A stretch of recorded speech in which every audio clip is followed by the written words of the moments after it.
Method was least cost method or matrix minimum method.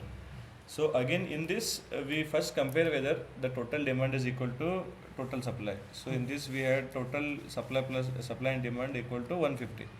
So in this we have step 1 that among all the elements select a cell with the least element.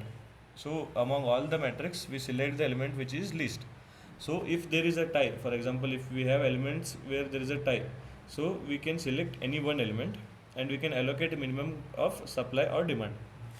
So in this particular matrix we can see that we have a least element as 4 wherein we have two elements, so we select either of them, either we can select this one or this one. So in this problem we have selected the middle most 4 element.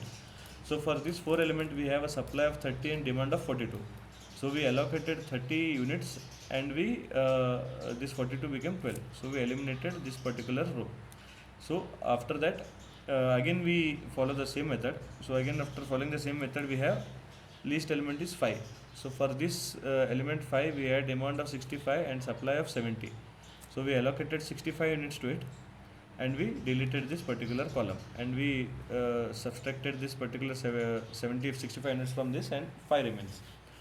So again in these 4 elements we select the least element again. So we can see here we all the 3 elements which we have are 7. So we select any one among them. So when we select any one among them, let us we have selected this one.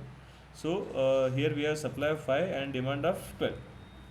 So we allocated 5 units to it and we deleted this particular row. So after this again we had 2 elements. So we can select any one. So we selected this first. We had a demand of 7 and supply of 50. So we allocated 7 units and deleted this particular row. This particular column. So we had a demand of 43 and supply of 43 here. So we allocated this 43 and we deleted this particular row and this particular column.